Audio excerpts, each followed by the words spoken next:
Shvi'is Perches Mishnah Aleph. Klal Godel Omer Bashvi'is. There was another major halacha about Shemitah. Kalam Yochid L'Meichel Adam. Any kind of produce that's reserved for human consumption, in Oisim Mimenu Melugma L'Adam, we may not make it into a remedy for a person.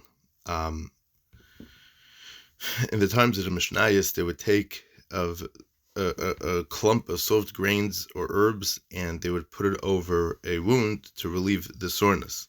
So the previous parak discussed which produce has Kedusha Shvi'is. This parak is going to discuss what you do with peiros that have Kedusha Shvi'is. So this is the Klal Gadol that we're talking about. So Kol HaMiyuchad L'Meichel Adam, Ein Oitzim Mimenu Melugma L'Adam. You can't use it for a refuah for a person. For example, since wheat is generally reserved for food, a person may not use softened wheat kernels of Shemitah for a malugma. Since the produce is usually used as food, it may be used only for a purpose which, like food, is useful for everyone, and it cannot be used for a refuah, which is usually only to someone who has a wound. As we learned in the previous parak, the Chachamim learned from the pasuk that Shemitah produce may only be eaten or used for activities that are like eating. Since refuah is not useful to everyone, using a malugma is not eating. The same applies to any medicinal use as well. And we certainly may not make it into a malugma for an animal. In fact, produce reserved for human consumption may not even be fed to an animal.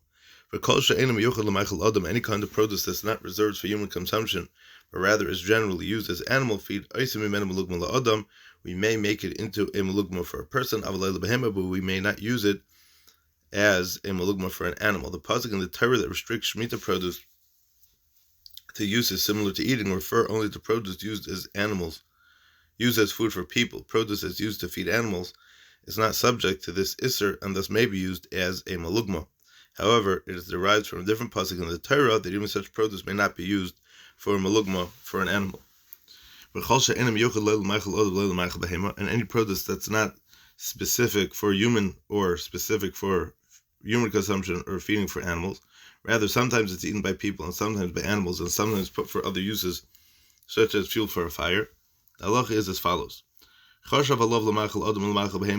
he picked the produce, a person intended to use it both for human and for animal food. We apply both the chumras of human food.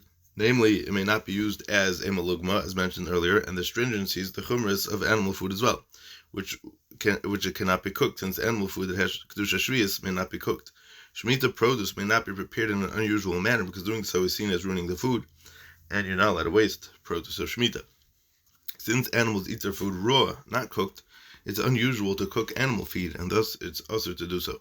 The Mishnah discusses a person who intended to use the produce for both human food and animal food. If he intended to use it only for food, is treated only as food. If he intended to use it only as animal feed, is treated only as animal food. But if he intended to use it as firewood, it's treated as firewood, which has no Kedusha Shvi'is at all. Examples of such produce are pennyroyal, hyssop, and savory, which are various herb-like plants. They're all used sometimes as food for people, sometimes as food for animals, and sometimes as fuel for fire. Mishnah Beis. Shemitah produce is allowed to be used in any of three ways. La'achila for eating, l'shtia for drinking, and l'sicha for rubbing on one's skin. As we mentioned in the Hakdama, Shemitah produce may be eaten or put to any use that's similar to eating. Rubbing on the skin fits this description, because with rubbing, just as with eating, a person derives benefit from the produce at the same time as it's being used up. And like eating, rubbing is useful to everyone. Likewise, Shemitah produce may be used to make dye, if it's a type of produce that's usually put to such a use. And Shemitah oil may be used to fuel a lamp, as we'll see later in the Mishnah. So if it's produce that's normally eaten, you're supposed to eat it. If it's normal to squeeze the produce and drink it, you may drink it. And if it's a type of produce whose liquid is used to rub on the skin, it may be rubbed on the skin. If an item is commonly used in more than one way, it may be used in any way that's usual for that item. For example, olives are eaten, and the oil is drunk and rubbed on the skin. Thus, they may be put to any of these three uses. Lechel davar shedarkei lechel. We are to eat only what's normal to eat. Thus, a person does not have to eat Shemitah produce if it's rotten, because such produce is not normally eaten. In addition, Shemitah produce may be eaten only in the manner in which that type of produce is usually eaten. If it's a type of produce that's usually cooked, a person may not eat it raw. If it's usually eaten raw, he may not cook it. And we are to rub only with something that's normal to rub with. A person may not rub his skin with wine or vinegar, since these are typically used for drinking or for cooking and not used for rubbing. But he may rub his skin with olive oil, which is typically used for that purpose. The same halacha applies to truma ma'aser sheni. They may be used for eating, drinking, and rubbing, and may be used only in the way that's normal for each kind of produce. However, Shemitah produce is more lenient than truma and ma'aser sheni. Because Shemitah oil is allowed to be used as fuel for lighting a lamp, regardless of whether the oil is tamei or tahar. Truma oil, shemen shel truma, however, may not be used to fuel a lamp if the oil is tahar, and ma'aser sheni oil may not be used as fuel if it is tamei. This that the Mishnah says that it's shenitna lahadlokas haner, fueling a lamp with oil is similar to eating because the oil is used up, as at the same time that's providing the benefit. Truma tahara, truma that oil that's tahar may only be eaten, drunk, or rubbed on the skin. Truma that's tamei may not be used at all and must be burnt. This may be accomplished by using it to fuel a lamp. Now, ma'aser sheni oil may not be used as fuel if it's tamei, and this ma'aser sheni is the reverse of truma. And it may be used as fuel if it's tahar, but not tamei. So again, ma'aser sheni, you're only allowed to use it if it's tahar, and truma, you could only use it for oil if it's tamei. Right? So it would almost sound like that there's a chumrah that ma'aser sheni has over truma. Mishnah Gimel. Ein meicher perish vias. Lebemida, lebemishkov, lebeminyan. As we learned, it's also to do business with Shemitah produce, except in certain cases. For example, a person picks produce for his own use, but has some left over, he may sell the leftovers. The Mishnah is going to teach that even when Shemitah produce may be sold, it may not be sold the same way that other produce is sold. So how exactly do you sell it? So we may not sell Shemitah by volume, by weight, or by number. For example, a person may not sell Shemitah produce by the quart, or pound, or by the dozen. Instead, he must estimate the amount that he is selling. Since this is an unusual way to sell produce, it will remind the buyer that he's buying Shemitah produce, and he will remember to treat it in accordance with its proper halachas. However, a person may not simply sell the produce by a different means of measurement than is usually used. For example, he may not sell figs which are usually sold by weight, by number, or vegetables which are usually sold by number, by weight. Rather, Shemitah produce must be sold without any measurement at all. In addition, the way the produce is packaged for sale must be changed. The Mishnah brings a machlekes about the way that it's permissible to pack Shemitah vegetables for sale. Although most vegetables that grow on their own during Shemitah are also to be eaten midrabanan, which are known as svichim, the Mishnah refers to vegetables not included in the Isser svichim, such as vegetables that grow in the wild. So Beishamei Oimrem Avle Agudes, it's not permitted to sell Shemitah vegetables in bundles. Since vegetables are usually sold in bundles, a person may sell Shemitah vegetables unbundled. Beis Hillel say Eshedarke Leged Babayis Agdinaiser Bashuk. When it comes to vegetables that one would normally bundle even to use at home, that is, it's a kind of produce that's not bundled just to be sold. People also keep it in bundles for personal use. We may bundle them and sell them bundled in the marketplace. Since these vegetables are always kept in bundles, they may be sold in bundles as well. Since these vegetables are always bundled, bundling them is not a business practice that must be changed when selling Shemitah produce. It's simply the way in which these vegetables are kept. Example of such vegetables are leeks and the milky blossom. Mishnah Dalet. If someone says to a worker, Heilach is here's this Isser coin for you, and pick Shemitah vegetables for me today. He pays him to pick vegetables that have grown by themselves during Shemitah. When a person buys Shemitah produce, the money he pays for the produce takes on Kedusha Shviyas.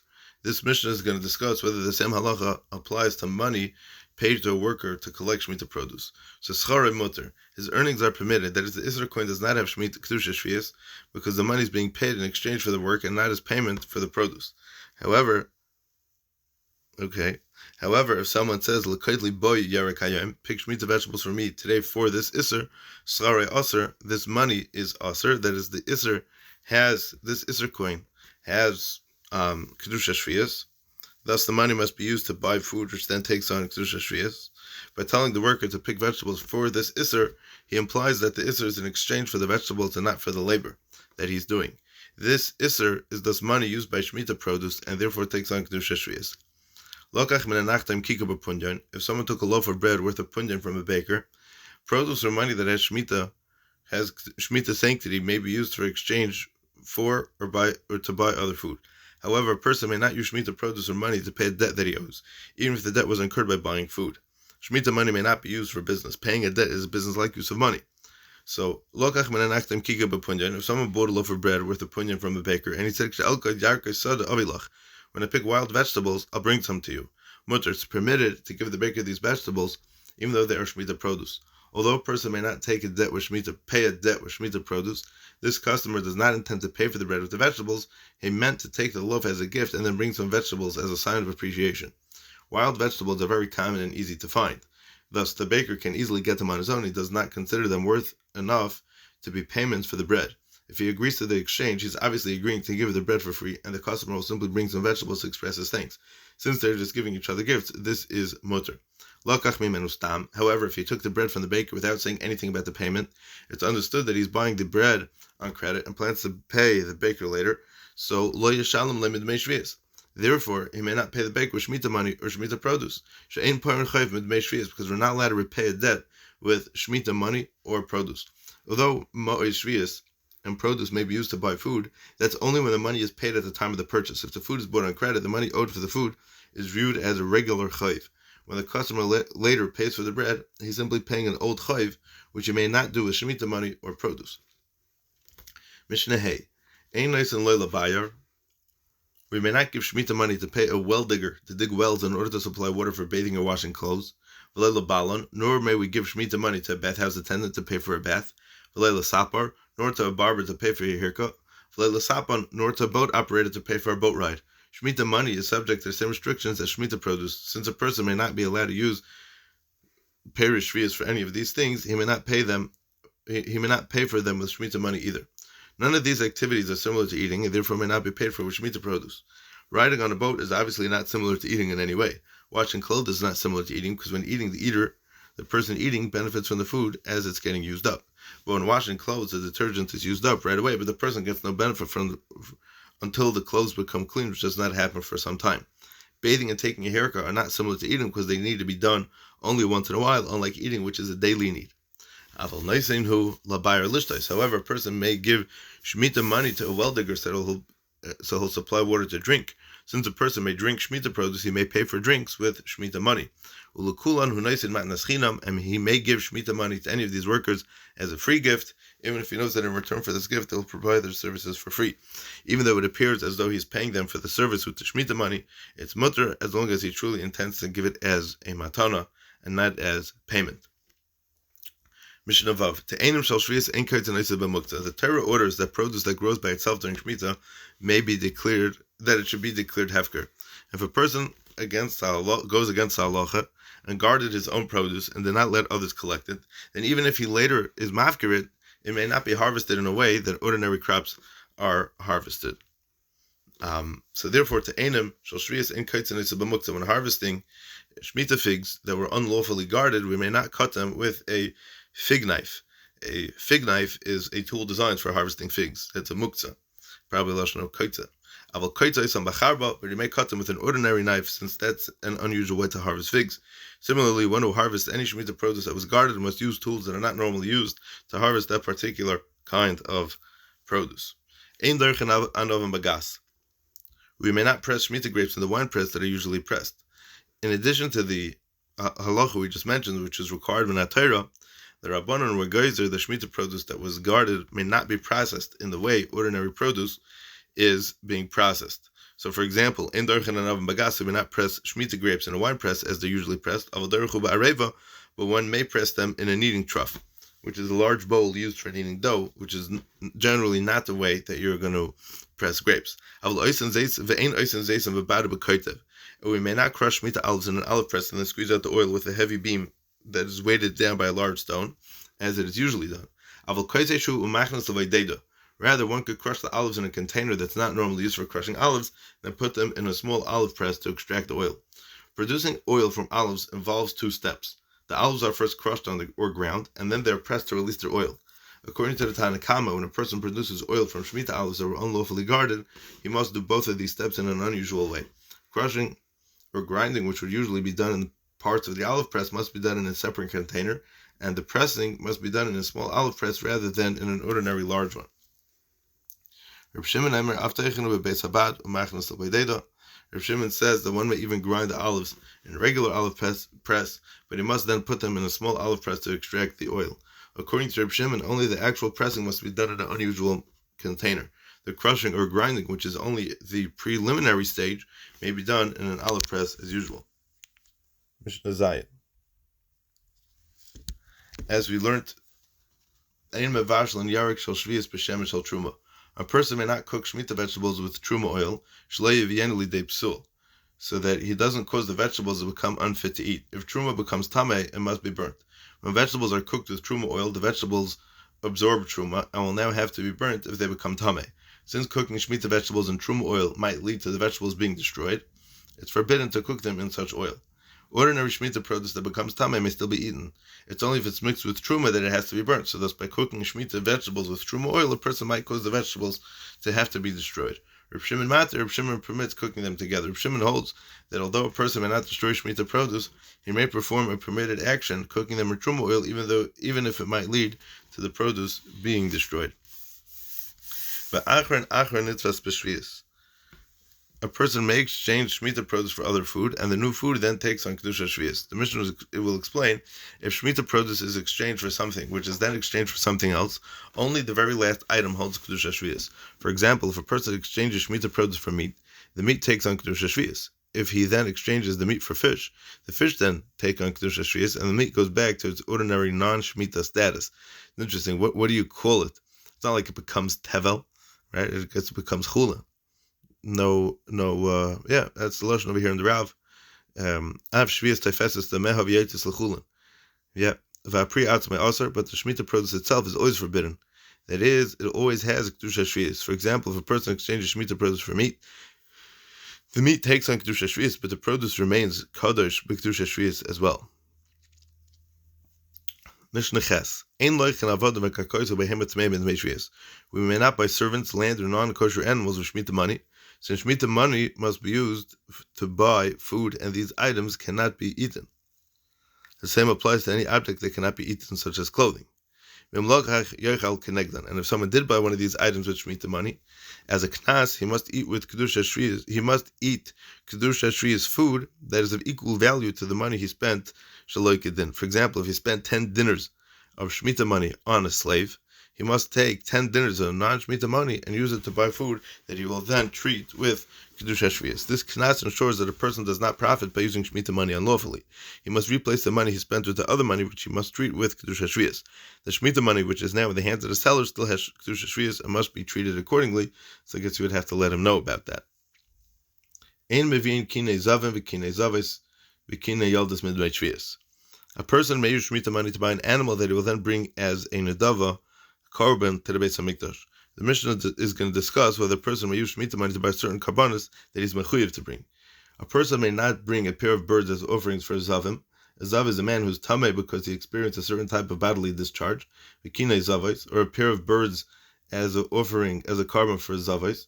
A zava is a woman who is tameh because she experienced a certain type of irregular menstrual bleeding.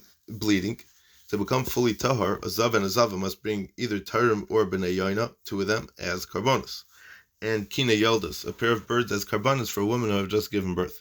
After a woman gives birth, she must bring certain karbonos. A wealthy woman brings a bird and a lamb, while a poor woman brings 2 birds. Our Mishnah is referring to a poor woman who cannot afford to bring a sheep. So you cannot buy these karbanos midmei shvius. Since these people must bring their karbanos to fulfill a chiyuv, they must use regular chulin non-shmita money to buy these birds. This is in accordance with the general halacha that a chiyuv of a korban, a chayva, must be brought with chulin and not with kedusha of any sort. Although the Mishnah gives examples of a chiyuv of eifes, it's equally forbidden to use shmita money to buy any korban that a person is mechuyev to bring. And if someone did bring one of these offerings with shmita money, as a knas, he must eat with kedushas. He must eat food with kedusha shvius that's of equal value to the money that he spent shaloi kedin. Ein tzachon kelim b'shem shel shvius. One may not rub utensils with shmita oil, as we have learned. Shmita produce may be used only in a manner that resembles eating. Rubbing oil on the skin meets this definition because when rubbing, just as when eating, a person derives benefit from the product as it's used up. However, rubbing oil on a utensil, such as on a leather garment, in order to soften it, is not similar to eating, because in this case the oil is used up right away, but the benefit does not occur until the object softens, which does not happen until later. Thus, shmita oil may not be rubbed on a utensil. And if someone did rub utensils with shmita oil, as a knas, he must eat peiros b'kedusha shvius that's of equal value to the oil that he misused. Mishnah Tes. Leather that someone rubbed with Shemitah oil. Rabbi Lezer says Yidalek, it must be burnt as a penalty for misusing the oil. Rabbi Lezer holds that this penalty is given only when Shemitah produce is used unlawfully. He agrees that when Shemitah money is used unlawfully, the purchased item does not have to be destroyed.